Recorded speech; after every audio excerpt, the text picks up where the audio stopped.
Hello friends, मैं पूर्णचंद्र साहू आप सभी को स्वागत करता हूं मेरा YouTube channel mining legislation by PC Sahu में। दोस्तों, आज का वीडियो में एक इम्पोर्टेंट टॉपिक के ऊपर हम लोग डिस्कस करेंगे। कुछ एमसीक्यूज को हम लोग कवर करेंगे और उसके साथ साथ जो थ्योरी पार्ट है इन्वेंट्री मैनेजमेंट का उसको भी उस क्वेश्चन के साथ लिंक करके हम लोग डिस्कस करेंगे। तो दोस्तों, ये बहुत ही इम्पोर्टेंट है फर्स्ट क्लास और सेकेंड क्लास एग्ज़ाम जो लोग तैयारी कर रहे हैं उनके लिए। तो ज़रूर वो वीडियो को आखिरी तक देखें, स्पेशली जो लोग सेकंड क्लास फर्स्ट क्लास का तैयारी कर रहे हैं उन लोगों के लिए, चाहे वो कोल हो या मेटल हो। तो शुरू करते हैं आज का वीडियो। और शुरू करने से पहले, जिसे मैं हमेशा बोलता हूँ कि दोस्तों आप खुद वीडियो को देखने के साथ साथ इसको शेयर भी कीजिए अपना फ्रेंड सर्कल में, ताकि मैक्सिमम लोग इसका बेनिफिट ले सकें। तो शुरू करते हैं, आज का फर्स्ट क्वेश्चन की तरफ बढ़ते हैं। All of the following statements about ABC analysis of inventory management are true except dash। यानी कि जो चार ऑप्शन दिया गया है इनमें से तीन जो स्टेटमेंट है रिगार्डिंग एबीसी एनालिसिस, जिसे आप जानते हैं कि एबीसी एनालिसिस इन्वेंट्री मैनेजमेंट का एक टेक्निक है। तो वो टेक्निक में से वो टेक्निक के बारे में तीन स्टेटमेंट सही है और एक गलत स्टेटमेंट है। तो उस रॉन्ग स्टेटमेंट को हमको आइडेंटिफाई करना है। तो स्टेटमेंट क्या क्या है? This system leverages the Pareto principle. ये ऑप्शन ए बोल रहा है कि एबीसी जो सिस्टम है वो पैरेटो प्रिंसिपल के हिसाब से काम करता है, या उसी प्रिंसिपल को फॉलो करते हुए एबीसी एनालिसिस किया जाता है। ऑप्शन बी बोल रहा है class C items are the least valuable often comprising a large portion of inventory but a small percentage of total value। ये क्या बोल रहा है कि जो क्लास सी आइटम है वो लीस्ट वैल्यूएबल है, यानी कि बहुत ज़्यादा आज कंपेरिजन टू जो क्लास ए और क्लास बी टाइप का आइटम्स है उसका कंपेरिजन में, उसको उसके साथ अगर हम कंपेयर करेंगे क्लास ए और क्लास बी टाइप का जो आइटम्स है उसका कंपेयर में क्लास सी आइटम उतना ज़्यादा वैल्यूएबल नहीं है। और इसका और एक खासियत है, जो क्लास सी आइटम है ये इन्वेंट्री का लार्ज पोर्शन कंप्राइज करता है। यानी कि अगर हमारा स्टोर में बीसी एनालिसिस में हम क्या करते हैं कि तीन कैटेगरी में कैटेगराइज किया जाता है आइटम्स को, क्लास ए, क्लास बी और क्लास सी। तो ऑप्शन बी बोल रहा है कि जो क्लास सी आइटम्स है वो बहुत ह्यूज क्वांटिटी में रहते हैं स्टोर में आज कंपेरिजन टू क्लास ए और class B item, but small percentage of total value. यानी कि क्वांटिटी बहुत ज़्यादा रहता है लेकिन उसका कॉस्ट बहुत कम रहता है, उसका प्राइस बहुत कम रहता है, उसका वैल्यू बहुत कम रहता है। अगर रुपीज़ के हिसाब से, कॉस्ट के हिसाब से वैल्यू देखें तो उसका प्राइस बहुत कम है, लेकिन क्वांटिटी के हिसाब से देखेंगे तो उसका लार्ज पोर्शन में वो रहता है क्लास सी आइटम्स। ये ऑप्शन बी बोल रहा है। ऑप्शन सी क्या बोल रहा है? It states that all items require the same degree of control. यानी कि जितने भी आइटम है, चाहे वो क्लास ए है, क्लास बी है या क्लास सी है, सब एक ही टाइप का कंट्रोल टेक्निक से कंट्रोल किया जाता है। Require same degree of control. Option D क्या बोल रहा है? Helps identify and mitigate risk associated with critical high value items. यानी कि जो एबीसी एनालिसिस है वो जो हम करते हैं उससे करने से क्या फ़ायदा होता है कि हम आइडेंटिफाई कर पाते हैं जो पॉसिबल रिस्क को और उसको मिटिगेट कर पाते हैं। जो क्लास ए आइटम रहता है, हाई वैल्यू आइटम्स रहते हैं, जो क्लास ए हो या क्लास बी हो, जो हाई वैल्यू आइटम रहते हैं उसको आइडेंटिफाई कर पाते हैं और उसके साथ जो एसोसिएटेड रिस्क है उसको मिटिगेट करने में ये मदद करता है एबीसी एनालिसिस। तो ये चार स्टेटमेंट्स है, चारों में से गलत स्टेटमेंट कौन सा है? जो ऑप्शन सी में है। ऑप्शन सी में जो लिखा गया है कि इट स्टेट्स दैट, यानी कि ABC analysis states that all items require the same degree of control, ये गलत है। चाहे वो क्लास ए के लिए डिग्री ऑफ कंट्रोल अलग रहता है, क्लास बी के लिए डिग्री ऑफ कंट्रोल अलग रहता है, क्लास सी के लिए डिग्री ऑफ कंट्रोल अलग रहता है। तो क्या रहता है अलग अलग, इसीलिए उसका पीछे जो लॉजिक है, जो उसका थियोरी है, वो हमको थोड़ा जानना पड़ेगा। ठीक है, इसका आंसर तो पता चल गया कि ये गलत स्टेटमेंट है कि all items require the same degree of control. नहीं, different items require different degree of control. Class A के लिए अलग कंट्रोल टेक्निक है, उसका पर्सपेक्टिव अलग है, क्लास बी के लिए अलग है और क्लास सी के लिए अलग है। तो क्या अलग है वो हम अभी देखते हैं। ठीक है, तो एबीसी एनालिसिस क्या है? ABC analysis is a method of classifying inventory items into 3 categories. यानी कि हमारे पास जो इन्वेंट्री आइटम है उसको 3 कैटेगरी में क्लासिफाई किया जाता है, class A, class B and class C. किसके बेस पे क्लासिफाई किया जाता है? बेस्ड ऑन देयर इम्पोर्टेंस, यानी कि वो कितना इम्पोर्टेंट है। क्लास ए मतलब जो सबसे ज़्यादा इम्पोर्टेंट है, क्लास बी मतलब उससे थोड़ा कम, और क्लास सी मतलब बहुत ही कम इम्पोर्टेंट वाला आइटम है। ठीक है, usually measured by annual consumption value, यानी कि हम एक साल में कितना वो आइटम को कंज्यूम कर रहे हैं, कितना डिमांड उस आइटम का है साल में, और उसका कॉस्ट कितना है। ये दोनों को बेस करते हुए, इसका एनुअल कंजप्शन वैल्यू को बेस करते हुए, उसका इम्पोर्टेंस को बेस करते हुए 3 कैटेगरी में डिवाइड किया जाता है टोटल आइटम्स को, class A, class B, class C. समझ गए? ये जो एनुअल कंजप्शन वैल्यू लिखा है, एनुअल कंजप्शन वैल्यू यानी कि 2 चीजें, यूसेज कितना है, मतलब कितना क्वांटिटी में हम उसको यूज कर रहे हैं। जैसे फॉर एग्जांपल कुछ आइटम्स रहते हैं कि साल में 1-2 बार जरूरत पड़ते हैं, लेकिन इसका प्राइस बहुत ज्यादा है, ये सब ए में आता है। कुछ आइटम्स रहते हैं कि हमेशा हर दिन जरूरत पड़ता है, रेगुलर यूज आइटम है वो, लेकिन उसका प्राइस भी बहुत नॉमिनल है, बहुत कम प्राइस है इस as compare to class A item, वो सी में होता है। और जो ये ए से थोड़ा कम लेकिन सी से थोड़ा ज्यादा, वो बी टाइप में होता है। समझ में आ गया कि हम मटेरियल को 3 क्लास में क्लासिफाई करते हैं, class A, class B and class C. Class, ये जो क्लासिफिकेशन होता है ये किस बेसिस में? उसका इम्पोर्टेंस और एनुअल कंजप्शन वैल्यू के ऊपर। एनुअल कंजप्शन वैल्यू मतलब इस साल में हम कितना यूज कर रहे हो उस मटेरियल को, और उसका कॉस्ट कितना है। ये दोनों का जो मल्टीप्लिकेशन है वो है एनुअल कंजप्शन वैल्यू। ठीक है, ऐसे करने से क्या होगा कि हम लोग आइडेंटिफाई कर पाएंगे। मान लीजिए एक आइटम साल में सिर्फ 1-2 बार जरूरत पड़ता है, लेकिन उसका वैल्यू बहुत ज्यादा है। इसको मान लीजिए साल में 1-2 बार, एक बार में मान लीजिए 2 पीस जरूरत पड़ता है और साल में 2 बार जरूरत पड़ता है, यानी कि साल में हमको 4 ठो पीस चाहिए। लेकिन इसका अगर हम 50 ठो पीस खरीद लेंगे, अननेसेसरी हम उसको कैरी, हमारा कैरिंग कॉस्ट बढ़ जाएगा, अननेसेसरी हमारा स्टोर में रहेगा।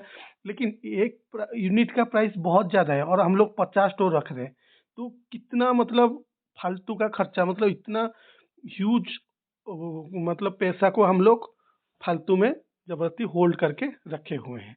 तो ये सब फायदा है एबीसी एनालिसिस करने में, जिसमें हम लोग के एनुअल कंजप्शन और उसका इम्पोर्टेंस के बेस में मटेरियल को क्लासिफाई करते हैं।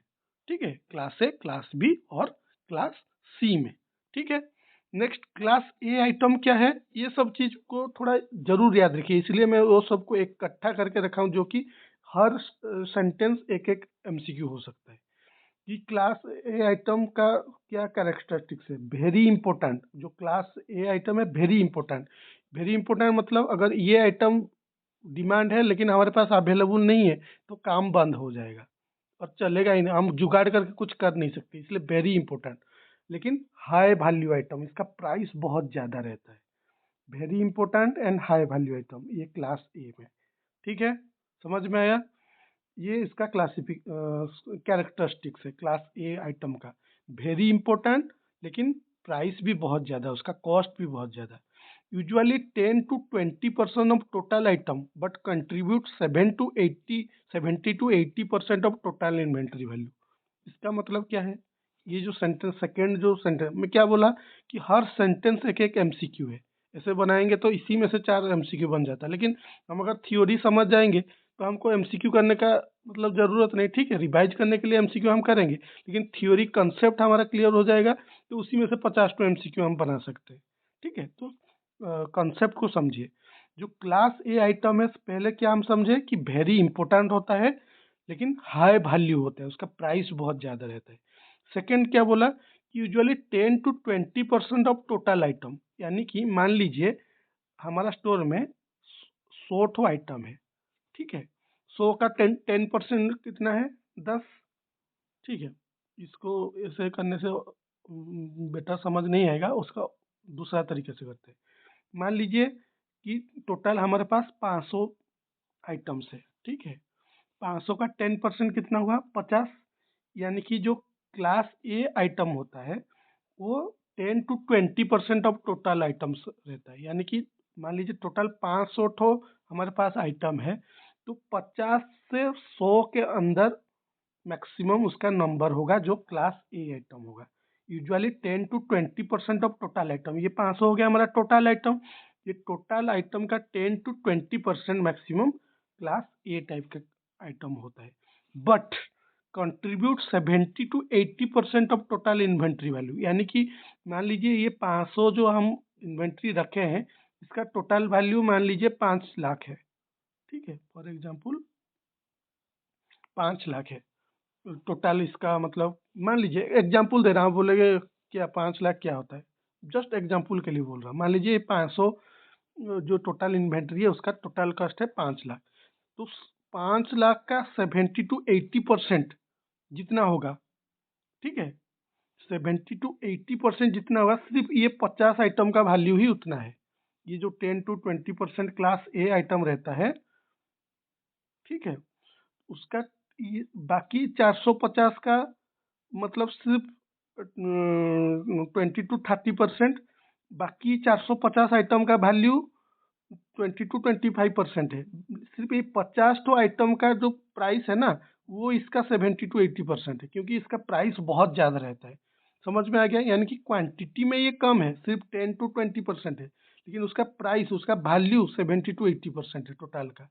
तो ये जो क्लास ए आइटम होता है जो बहुत ही इंपॉर्टेंट होता है और हाई वैल्यू होता है, ठीक है। जब ये इतना ही इम्पोर्टेंट है, इतना प्राइस इसका ज़्यादा है, तो उसका कंट्रोल भी टाइट होना चाहिए। यानी कि अगर कोई ऐसा नहीं कि हाँ दे दीजिए बोलेगा तो कोई दे देगा क्या, इतना हाई इम्पोर्टेंट चीज़ है, बहुत कम क्वांटिटी में रहता है लेकिन उसका प्राइस बहुत ज़्यादा रहता है, तो उसको अगर कोई इंडेंट करे, कोई मांगे कि स्टोर से कुछ चीज़ लाने के लिए इंडेंट करना पड़ता है, जो इंडेंटर होता है इंडेंट करता है, तो वो इंडेंट करने के बाद सबसे अप्रूवल होने के बाद ही वो उसको मिलता है, उसको दिया जाता है, क्योंकि टाइट कंट्रोल चाहिए, क्योंकि पैसा लगा हुआ है ना बहुत मतलब टोटल जितना पैसा आपका स्टोर में जितना बैठा है, सबका पैसा का 70 to 80% सिर्फ क्लास ए आइटम है। जब इसको कोई इश्यू करेगा तो कितना मतलब हाई लेवल ऑफ अप्रूवल होने के बाद जाके इसको मतलब इशू किया जाता है, इसलिए टाइट कंट्रोल ये चाहिए। नहीं तो क्या होगा, इतना अमाउंट का चीज़ कोई भी मांगेगा तो दे देंगे क्या।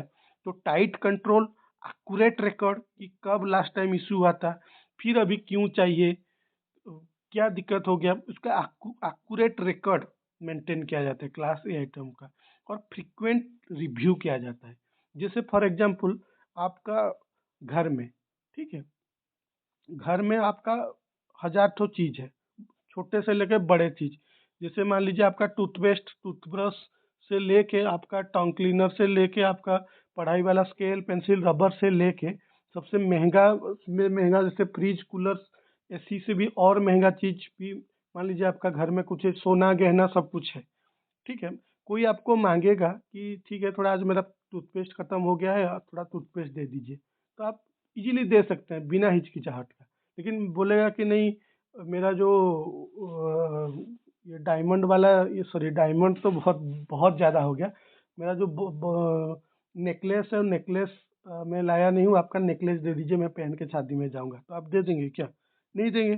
तो उस टाइप का टाइट कंट्रोल होता है, क्योंकि इसका वैल्यू, उसका प्राइस बहुत ज़्यादा रहता है। तो समझ में आ गया क्लास ए आइटम क्या है, बहुत ही इंपॉर्टेंट है और हाई वैल्यू आइटम है। 10 to 20% ऑफ टोटल आइटम सिर्फ क्लास ए होता है, माने कि क्वांटिटी में बहुत ही कम, 10 to 20% मैक्सिमम क्वांटिटी रहता है उसका टोटल इन्वेंट्री का। लेकिन उसका जो प्राइस है वो 70 to 80% ऑफ टोटल जो वैल्यू इन्वेंट्री वैल्यू का क्लास ए आइटम ही चला जाता है। क्वांटिटी कम है, प्राइस ज़्यादा है। इसीलिए इसका ये क्या डिमांड क्लास ए आइटम के लिए क्या चाहिए? Tight control, accurate record, frequent review. देखिए मैं क्या बोला, हर स्टेटमेंट को आप अच्छे से सुनिए। बेसिकली ये कंसेप्ट तो आपको क्लियर हो गया होगा। ठीक है, तो ये जो हर सेंटेंस है ना, ये एक एक एमसीक्यू है। ठीक है, तो एग्जाम्पल एक्सपेंसिव स्पेयर पार्ट्स, जो बहुत ही ज़्यादा कॉस्ट है, जिसका बहुत एक्सपेंसिव है, वो सब क्लास ए में आता है। ठीक है, नेक्स्ट समझ में आ गया क्लास ए आइटम क्या है। अभी देखते हैं class B item. Class B item क्या है? Moderately important. मॉडरेटली इम्पोर्टेंट मतलब उतना इम्पोर्टेंट नहीं है ऐसा नहीं बोल सकते, मॉडरेटली इम्पोर्टेंट यानी कि पूरा इम्पोर्टेंट जो है वो क्लास ए है, पूरा लीस्ट इम्पोर्टेंट उतना इम्पोर्टेंट नहीं है। जैसे आप ऐसे समझ सकते हैं, जो आपका सोना का या जो जिस डायमंड का अगर किसके पास होगा तो जो गहना है, आप जितना ऑर्नामेंट्स है वो सब क्लास ए में आएगा। आपका घर का मान लीजिए एक स्टोर आप समझेंगे जस्ट समझने के लिए, तो क्लास ए में क्या आएगा? आपका जितना भी मतलब ऑर्नामेंट्स हो गया या कॉस्टली आइटम जो चीज़ सब रखे हुए हैं वो क्लास ए में आएगा। क्लास सी यानी कि बहुत ही जो मतलब क्या है, बहुत मिनिमल चीज़ है, बहुत जैसे मान लिया कोई टूथपेस्ट हो गया या जीरा पाउडर आपका ख़त्म हो गया, या कोई बोलेगा कि आप जो एक नया ड्रेस कल खरीदे थे वो थोड़ा दे दीजिए, वो मेरे को अच्छा जचेगा, मेरे को मैं पहन के जाऊँगा। तो मतलब उसका प्राइस कितना है? 1000-1500 के अंदर। ठीक है, जस्ट एग्जांपल दे रहा हूँ, हो सकता है कोई महंगा भी पहन सकता है, ऐसे मत समझिए। जैसे मान लिया आपका कोई क्रीम आप यूज कर रहे हैं, तो क्रीम कोई मांग लिया, तो ये क्या है, रेगुलर चीज यूजेबल आइटम्स है, लेकिन प्राइस बहुत कम है as comparison to class A item. और उसका बीच में जो है वो क्लास बी आइटम, जैसे मान लीजिए फ्रिज, कूलर, वो सोना जैसा 1.5 लाख 2 लाख का उसका कॉस्ट नहीं है, या फिर आपका टूथपेस्ट जैसा मतलब 100, 150, 200 रुपया वाला भी नहीं है। फ्रिज कूलर जैसे तो कोई 25,000 30,000 के अंदर वाला जो चीज़ है वो मतलब ए जितना उतना भी कॉस्ट नहीं है, सी जितना इतना कम भी नहीं है, वो क्लास बी में आता है। तो इसलिए moderately important. Around 20 to 30% of total item, जैसे उसमें 10 to 20 था, क्लास ए में 10 to 20% ऑफ टोटल आइटम था, क्लास बी में 20 to 30% ऑफ टोटल आइटम। और ये कंट्रीब्यूट कितना करता है टोटल इन्वेंट्री वैल्यू का? 15 to 25%। ठीक है, वो कंट्रीब्यूट कितना कर रहा था? 70 to 80 के आसपास। ठीक है, ये 15 to 25% ऑफ टोटल वैल्यू। समझ रहे हैं ना? ये इसमें क्या डिफरेंस है? ये क्वांटिटी बता रहा है, ये प्राइस बता रहा है, वैल्यू बता रहा है। यानी कि टोटल मान लीजिए 500 आइटम है आपके पास, लो लगभग 50 तो आइटम ऐसा होगा जो क्लास ए होगा। और 20 to 30%, 20 to 30% यानी कि 200 से 300 के 200 से 250 के आसपास आपका जो आइटम होगा वो क्लास बी का होगा।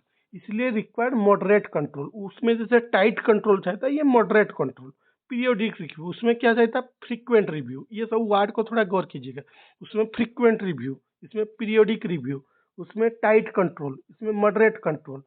उसमें था 10 to 20%, इसमें 20 to 30%। उसमें था 70 to 80% of total inventory value, यह है 15 to 25% of total inventory value. ठीक है, तो ये हो गया क्लास बी आइटम्स। समझ में आ गया क्लास ए क्या है और क्लास सी में क्या है। अभी क्लास सी आते हैं। क्लास ए क्या समझ में आ गया, क्लास बी क्या समझ में आ गया, अभी क्लास सी। जैसे मैं बोला कि क्लास सी मतलब लो वैल्यू आइटम, वो था वेरी इंपॉर्टेंट, वो था मॉडरेटली इंपॉर्टेंट, ये है low value as comparison to class A and B. Around 50 to 70% of item class C होते हैं। जैसे मान लीजिए आपको बोला जाएगा कि 1.5 लाख से ज़्यादा, 1 लाख से ज़्यादा कॉस्ट वाला कितना आपके पास सामान है, तो बहुत कम होगा। 1 लाख जिसका प्राइस, आपका फ्रिज का दाम भी 1 लाख नहीं आएगा, ना कूलर का आएगा, ना एसी का आएगा। 1 लाख से ज़्यादा थोड़ी है। लेकिन आपका ऑर्नामेंट्स 1 लाख से ज़्यादा आ जाएगा, तो वो क्लास ए, उसमें क्वांटिटी कम है लेकिन प्राइस बहुत ज़्यादा है। क्लास बी बोलेंगे कि नहीं, 20 से 40 हज़ार के आसपास, इतना रेंज में कितना आइटम है, तो वो आज कंपैरिजन टू आपका ऑर्नामेंट्स थोड़ा ज़्यादा रहेगा जरूर। और बोलेंगे कि नहीं 100 से मतलब 0 से 1,500 2,000 के अंदर क्या 5,000 के अंदर कितना आपके पास आइटम होगा, जीरो से मतलब जीरो तो नहीं, 1 से 5,000 के अंदर, यानी जिसका रुपया 1 रुपया, मान लीजिए एक चॉकलेट है, चॉकलेट का प्राइस 1 रुपया भी आता है, 2 रुपया वाला भी आता है, 100 रुपया वाला भी आता है, मान लीजिए 1 रुपया में भी चॉकलेट आ जाएगा। तो चॉकलेट हो गया आपका, जो रेगुलरली किचन में आप लोग जो मसाला वगैरह यूज करते हैं, चावल हो गया, जो भी रेगुलरली कंज्यूमेबल आइटम है, वो ज़्यादा क्वांटिटी में रहता है, और लेकिन उसका प्राइस टोटल अगर देखेंगे ओवरऑली तो उसका बहुत कम रहता है। तो इसीलिए उसका वैल्यू 5 to 10% ओनली, लेकिन उसका quantity 50 to 70% of total item. तो ये क्लास सी। जब ये इतना लीस्ट इम्पोर्टेंट है तो नीड सिंपल कंट्रोल। ऐसा नहीं कि पूरा टाइट कंट्रोल, इसमें थोड़ी कोई टाइट कंट्रोल करता है कि नहीं, देखना जीरा ज़्यादा मत डालना, ज़्यादा डालोगे तो जी मतलब बहुत दिक्कत हो जाएगा, पैसा नहीं, ऐसे कोई बोलता है क्या? या नमक ज़्यादा मत डालना सब्जी में। वो तो टेस्ट के लिए, टेस्ट का हिसाब से नहीं बोल रहा हूँ, मतलब प्राइस के, मतलब उसी लिहाज में बोल रहा हूँ, ठीक है। वो इसी इसमें ये सब बल्क ऑर्डरिंग किया जाता है, क्योंकि ये रेगुलर कंज्यूमेबल आइटम जो रेगुलरली ज़रूरत पड़ता है, सुबह भी वही ज़रूरत है, शाम को ज़रूरत में तो बल्क ऑर्डरिंग करते हैं, ठीक है। तो ये जो घर का मैं एग्जांपल दिया जस्ट फंडामेंटल क्लियर होने के लिए, उसी कंसेप्ट को आप स्टोर में समझिए। जो क्लास ए है वो हाईली इम्पोर्टेंट, जो क्लास बी है वो मॉडरेटली इम्पोर्टेंट, जो क्लास सी है वो क्या, लो वैल्यू आइटम्स, ठीक है, लीस्ट इम्पोर्टेंट, ठीक है। ये एक वर्ड आप मतलब दिमाग में रखिए, लीस्ट इम्पोर्टेंट। इसको मिटा देता हूँ। लीस्ट इम्पोर्टेंट वो था क्या, वेरी इम्पोर्टेंट, मॉडरेटली इम्पोर्टेंट, और ये है लीस्ट इम्पोर्टेंट। समझ में आया? तो ये हो गया क्लास सी आइटम्स, ठीक है।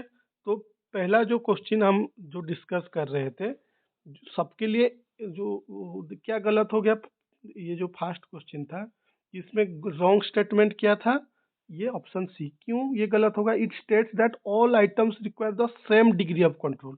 सेम कंट्रोल चाहिए क्या? क्लास ए के लिए टाइट कंट्रोल, अभी पढ़ रहे थे कि क्लास ए के लिए, अभी पढ़ रहे थे ना, क्लास ए के लिए, ये देखिए, क्लास ए के लिए टाइट कंट्रोल, क्लास बी के लिए मॉडरेट कंट्रोल, क्लास सी के लिए सिंपल कंट्रोल। तो अलग अलग डिग्री ऑफ कंट्रोल चाहिए, तो इसीलिए वो स्टेटमेंट गलत था, ठीक है। इसलिए आंसर होगा ऑप्शन सी। क्लियर हो गया? एबीसी एनालिसिस समझ में आ गया कि एबीसी एनालिसिस क्या है, एबीसी को कैसे आइटम को कैसे इन्वेंट्री आइटम्स को कैसे कैटेगराइज किया जाता है, समझ में आ गया। और सबका क्या डिफरेंस है, class A item, class B item और क्लास सी आइटम में। हो सकता जितना हो सकता था मैं कोशिश किया, इसीलिए घर का एग्जाम्पल, सोना, राशन, ये सब जिन चीज़ों का एग्जाम्पल दे के आपको फंडामेंटल क्लियर करने को कोशिश किया। तो उम्मीद करता हूँ कि आपका फंडामेंटल क्लियर हो गया होगा। उससे ज़्यादा कुछ चाहिए नहीं, ये बीसी एनालिसिस सिर्फ इतना है, बहुत सिंपल है, ठीक है। उतना इसमें मतलब ऐसा नहीं कि समझ में नहीं आने वाला चीज़ नहीं है, ठीक है। जस्ट कैटेगराइज करना है। अच्छा, बीसी एनालिसिस करने से फ़ायदा क्या है, बेनिफिट क्या है, क्यों हम करते हैं बीसी एनालिसिस, पर्पोज क्या है, उसका एडवांटेजेस क्या है। फर्स्ट क्या बोल रहे हैं, मिनिमाइजेस इन्वेंट्री कॉस्ट। अगर हम ऐसे बीसी एनालिसिस नहीं करेंगे और ऐसे रैंडमली कुछ चीज़ों को ऑर्डर करेंगे, कुछ चीज़ आके रखेंगे ला के, तो जो क्लास ए आइटम उसका प्राइस तो बहुत ज़्यादा है, साल में सिर्फ एक दो बार या दो चार ठो पीस ज़रूरत पड़ता है, हम लेकिन 100 150 तो खरीद के रखे हुए हैं, तो पूरा पैसा तो वहाँ पे आपका ब्लॉक होके रह गया। तो इसलिए इन्वेंट्री कॉस्ट को ये मिनिमाइज करता है एबीसी एनालिसिस करने से। इम्प्रूव्स मटेरियल अवेलेबिलिटी, यानी कि आपको पता हो जाएगा कि जो क्लास सी आइटम है वो रेगुलर चाहिए, तो हमको ये खरीद के रखना ही रखना है। क्लास ए आइटम कभी कभार ज़रूरत चाहिए, तो आपका रिक्वायरमेंट के हिसाब से आप उसका स्पेयर रखिए। तो मटेरियल अवेलेबिलिटी को ये इम्प्रूव करता है। Helps in prioritising resources, resource को प्रायोरिटाइज करता है कि किस चीज़ को मेरे को मतलब बहुत केयर, जो हाई, जैसे आप जान भी देखे होंगे कि जो चीज़ कॉस्टली होता है ना, हम बहुत केयर करते हैं उस चीज़ को।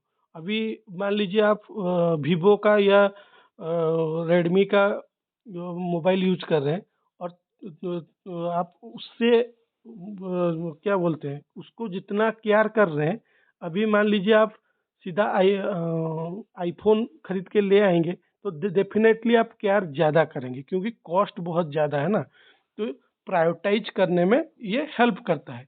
Reduce storage and handling effort, जो रेगुलर आइटम है उसको हम रखें, जो रेगुलर यूज आइटम नहीं से उसको कम क्वांटिटी में रखें, तो स्टोरेज करने में ये मदद करता है। Reduce storage and handling effort, unnecessary मान लीजिए कोई भी 2-4 साल बाद वो ज़रूरत पड़ेगा या 1-2 पीस ज़रूरत पड़ेगा, उसको हम अगर ह्यूज क्वांटिटी में नहीं रख रहे हैं तो हैंडलिंग करने में ईजी है। 1-2 पीस रखें, उसको किसी स्पेसिफिक एरिया में रख दिए, बस काम खत्म।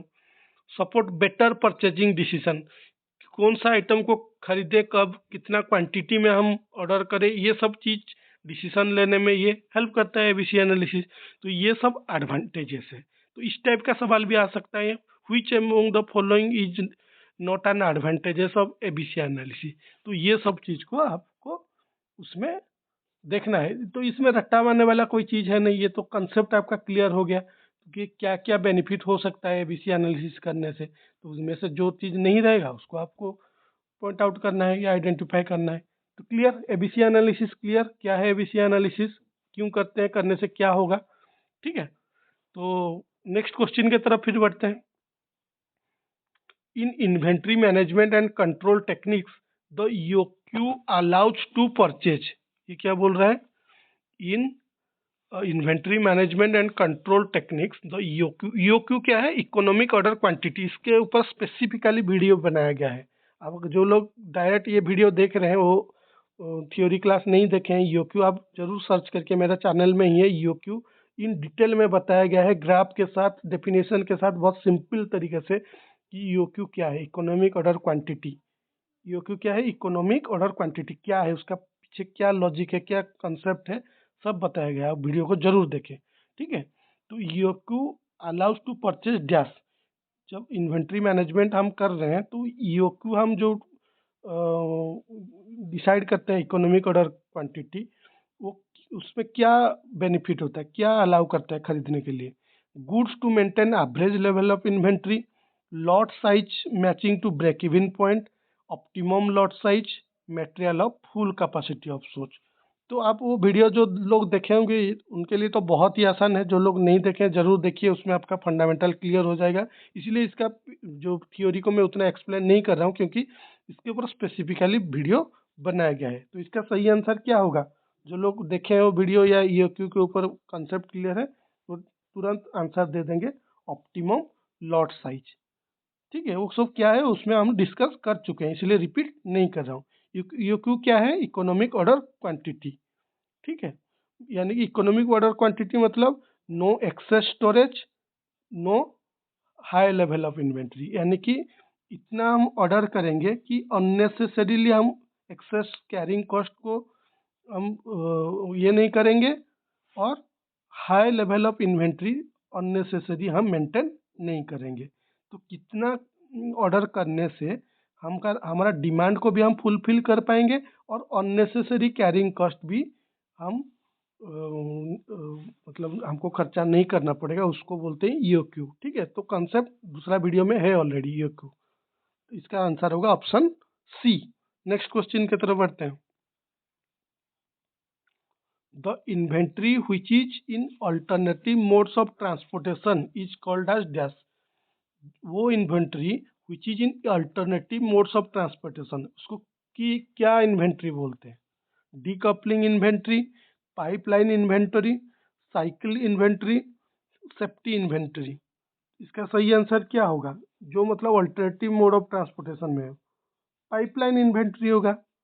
समझ रहे हैं ना, पाइपलाइन इन्वेंट्री क्या है, पाइपलाइन इन्वेंट्री वो इन्वेंट्री है, जैसे मान लीजिए कि आप ये है मतलब इंडेंटर, ये सॉरी ये एक फार्म है जो खरीदना चाहता है कुछ आइटम्स, ये है सप्लायर, मान लीजिए ये है सप्लायर, इसका कलर कलर अलग, ये है सप्लायर और ये है इसको चाहिए मटेरियल, ये ऑर्डर कर दिया, पैसा दे दिया सप्लायर को, ये है सप्लायर। ठीक है, और ये जो खरीद रहा है बायर। ठीक है, इस ऑर्डर दे दिया, पेमेंट भी कर दिया, सप्लाई भेज भी दिया मटेरियल। ठीक है, ट्रांसपोर्ट कर दिया, लेकिन अभी तक पहुंचा नहीं किसी भी रीजन की वजह से, जैसे ट्रक का जाम लगता है या फिर स्ट्राइक हो गया तो बीच में कहीं पे रोड में फंसा हुआ है, या फिर बाढ़ आ गया, कोई भी दिक्कत हुआ, यानी कि ये खरीद लिया है, पेमेंट भी कर लिया है, सप्लाई मटेरियल भेज भी दिया है, लेकिन बायर के पास पहुंचा नहीं है अभी, वो रास्ते में कहीं पे है। ठीक है, और ये एक्सपेक्ट करें, ये जैसे आप अमेजोन या फ्लिपकार्ट में सामान खरीदते हैं तो ऑर्डर कर देते हैं, मान लीजिए कि प्री पेमेंट, ये क्या बोलते हैं उसको, पोस्ट पेमेंट, प्री पेमेंट बोलते हैं सर, मतलब जो पहले पैसा देते हैं बाद में सामान आता है, और एक होता है पोस्ट पेमेंट, प्रीपेड। प्रीपेड कर दिए मान लीजिए, सप्लायर भेज भी दिया है, और आप देखते हैं ना स्टेटस कि कहाँ आ गया, रांची आ गया या फिर छत्तीसगढ़ आ गया, या जहाँ भी आप जहाँ पे रहते हैं उस एरिया में पहुँच गया, उसको ट्रैक करते रहते हैं, तो वो जो रास्ते में रहता है वो इन्वेंट्री को बोलते हैं पाइपलाइन इन्वेंट्री। ठीक है, यानी कि आ रहा है, अभी पहुंचा नहीं है मेरे पास, वो हो गया पाइपलाइन इन्वेंट्री, जो कि इसका आंसर होगा पाइपलाइन इन्वेंट्री। अच्छा, बाकी इन्वेंट्री क्या है, डीकपलिंग इन्वेंट्री क्या है? डीकपलिंग इन्वेंट्री मतलब वो इन्वेंट्री जो कि आप इन्वेंट्री के हिसाब से मंगा रहे हैं, लेकिन ज़रूरत पड़ने से वो मतलब फिनिश्ड प्रोडक्ट के हिसाब से भी आप उसको यूज कर सकते हैं। फॉर एग्जांपल, जैसे मान लीजिए समझ गए ना क्या डीकपलिंग इन्वेंट्री, मतलब आप उसको इन्वेंट्री के हिसाब से स्टॉक में रखने के लिए मंगा रहे हैं, लेकिन ऐसा इन्वेंट्री कि उसको इमीडिएटली आप फिनिश्ड प्रोडक्ट के हिसाब से भी यूज कर सकते हैं। जैसे मान लीजिए आपका एक इलेक्ट्रिकल का दुकान है, एक एग्जांपल देता हूँ, मान लीजिए आप इलेक्ट्रिकल शॉप है, इलेक्ट्रिकल आइटम्स आप रखते हैं। मान लीजिए एक जो स्विच बोर्ड होता है, स्विच बोर्ड ऐसे आता है कि पूरा मतलब वाइट वाला होता है, जिसमें आपको अगर कोई खरीदता है तो इसको खाली खरीद के कोई मतलब नहीं, फिर इसके साथ स्विच अलग खरीदता है, फिर वो जो प्लग, 3 पिन प्लग, वो उसके लिए अलग खरीदता है, फिर ओआर अलग खरीदता है। ये सब खरीदने के बाद ही जाके ये यूज हो पाएगा, नहीं तो इसका कोई यूज नहीं। समझ गए, इस टाइप का मैटेरियल आता है। लेकिन ये हो गया इन्वेंट्री, लेकिन ये इसको हम किसी काम में यूज नहीं कर सकते जब तक ये सब हम नहीं कर, जब तक हम प्लग नहीं खरीदे हैं, 3 पिन या 2 पिन जो भी है, प्लग नहीं खरीदे तब तक इसका कोई यूज नहीं। स्विच, लेकिन एक चीज है कि जब तक ये आपके पास नहीं है स्विच का कोई मतलब नहीं, लेकिन जो ओआर है, वो यार को आप इसके लिए मतलब आप जो रखे हैं स्टॉक है इसके लिए कि जो ये लगा, इसके साथ ये लगा, ये लगा, ये लगा, तो होगा जाके कंप्लीट एक सेट होगा तो उसका काम में आएगा। लेकिन ओआर को आप डायरेक्ट भी बेच सकते हैं, मान लीजिए ये आप बेचे नहीं है, ये आपके पास पड़ा हुआ है, लेकिन ओआर को कोई डायरेक्ट भी खरीद के ले जा सकता है अलग से। तो इस टाइप का जो इन्वेंट्री, जो कि इन्वेंट्री के हिसाब से तो आया है, लेकिन उसको जरूरत के हिसाब से फिनिश्ड गुड के हिसाब से भी डायरेक्ट बेच भी सकते हैं। कुछ इन्वेंट्री ऐसा होता है, जैसे ये इलेक्ट्रिकल ओआर हो गया इस एग्जांपल में, तो इस टाइप का इन्वेंट्री को बोलते हैं डीकपलिंग इन्वेंट्री। यानी कि वो ग्रुप में भी उसको हम ग्रुप में यूज करने के लिए ही लाते हैं, लेकिन जरूरत पड़ने से डायरेक्टली एक फिनिश्ड प्रोडक्ट के हिसाब से भी हम यूज कर सकते हैं। ठीक है, उस टाइप का इन्वेंट्री को बोलते हैं डीकपलिंग इन्वेंट्री। साइकिल इन्वेंट्री क्या है?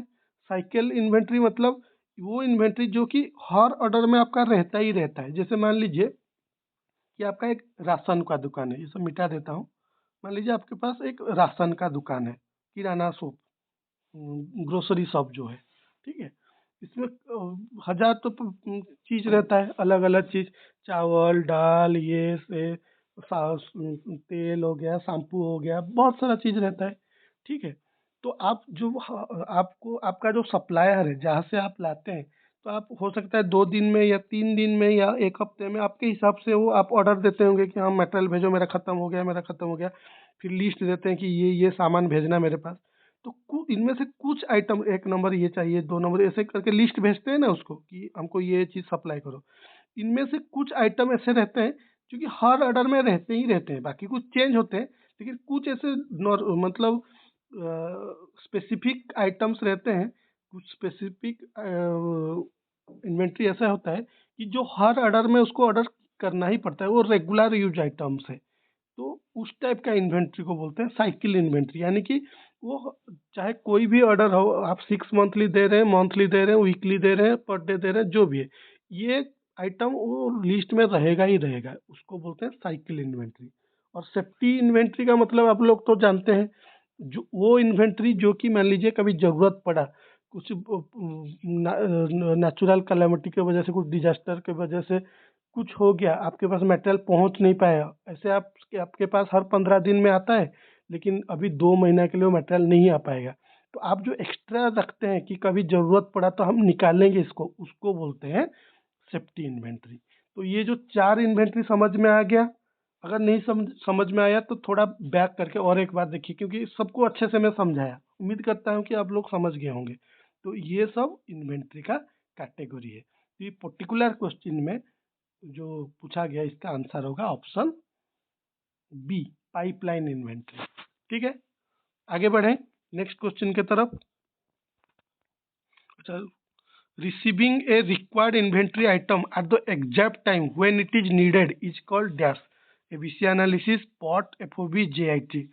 तो मतलब आपको जब जरूरत पड़ा टाइमली वो आइटम अगर आपको मिल जा रहा है, रिसीव कर पा रहे हैं, तो वो उसको क्या बोलते हैं? उसको बोलते हैं जेआईटी, जस्ट इन टाइम। इसका फुल फॉर्म है जस्ट इन टाइम, यानी कि आपका जरूरत पड़ा, आप मंगाए, तुरंत आपको मिल गया, इसको बोलते हैं जस्ट इन टाइम, जेआईटी।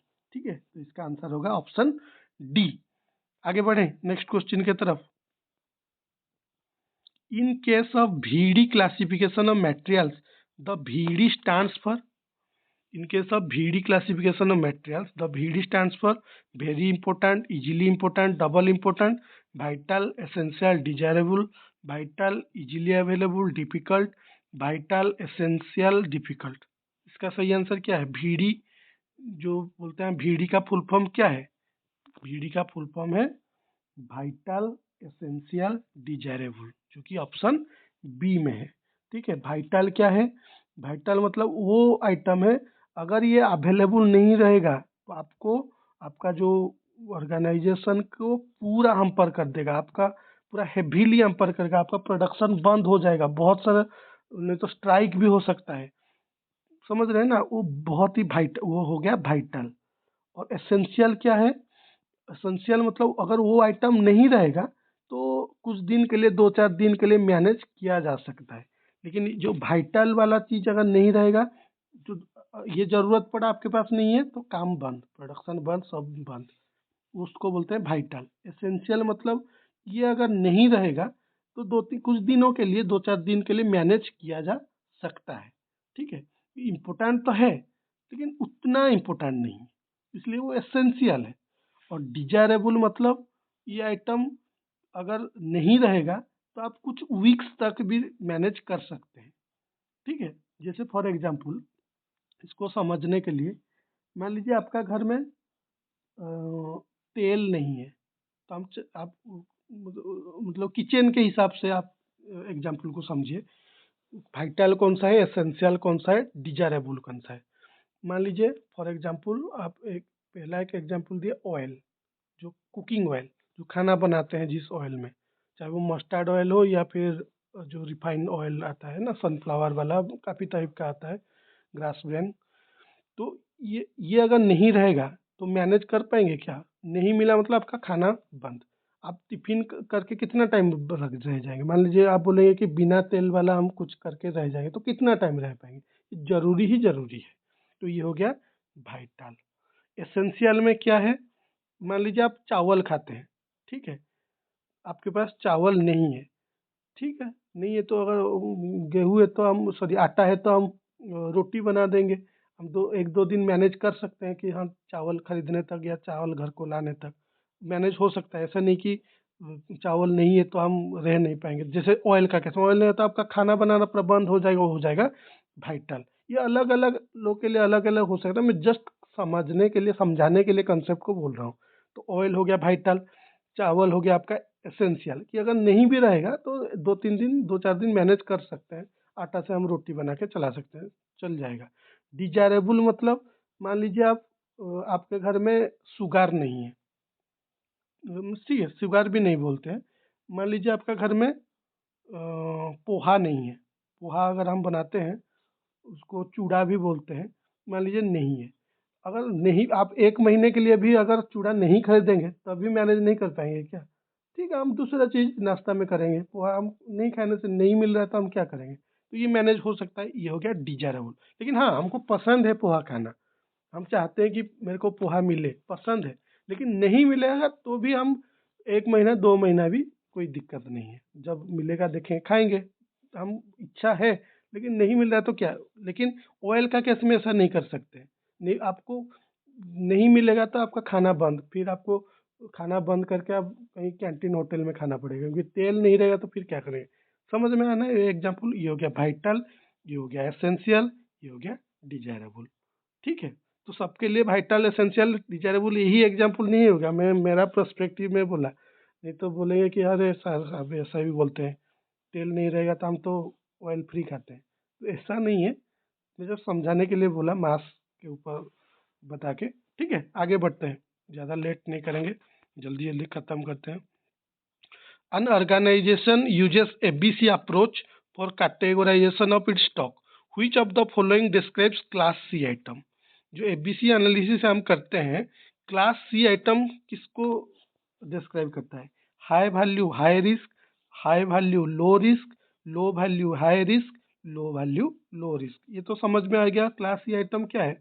उसका वैल्यू भी कम है, वो अगर नहीं रहेगा तो भी मतलब क्या है उतना, क्योंकि ये तो रेगुलर कंज्यूमेबल आइटम्स है, ऐसा मतलब नहीं कि पूरा प्रोडक्शन बंद हो जाएगा, ऐसा नहीं है। तो लो वैल्यू लो रिस्क। ठीक है, अगर इसका शॉर्टेज हो गया या कोई दिक्कत की वजह से पहुंच नहीं पाया स्टोर को, तो उतना ज़्यादा रिस्क नहीं है, लो रिस्क है, और इसका वैल्यू भी कम है। तो क्लास सी आइटम किस कैटेगरी में आता है? लो वैल्यू लो रिस्क में। समझ में आया? आगे बढ़ते हैं। In in the ABC method of inventory control, group A मतलब class A constitute important items। Class A मतलब important item है। What is the usual percentage of such item of the total item? अभी discuss किया हम पूरा detail में, theory जब पढ़ा रहे थे कि क्लास ए आइटम कितना, टोटल आइटम का कितना परसेंटेज है? 10 to 20% है। तो इस टाइप का सवाल भी आ सकता है, इसलिए मैं उस टाइम में जो बोला था कि ये हर सेंटेंस एक एक एमसीक्यू है, तो इस टाइप का एमसीक्यू आता है। ठीक है, कंसेप्ट क्लियर, एबीसी एनालिसिस आपका फंडामेंटल क्लियर। बहुत रिक्वेस्ट था कुछ दोस्तों का कि सर एबीसी एनालिसिस के ऊपर वीडियो बनाए, तो फाइनली ये वीडियो आप जी देख रहे हैं। आज उम्मीद करता हूँ कि आपका कंसेप्ट क्लियर हो गया होगा।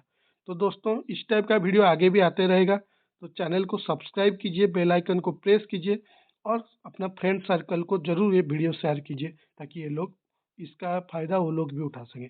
आज के लिए इतना ही, फिर मिलते हैं एक नया वीडियो में। धन्यवाद।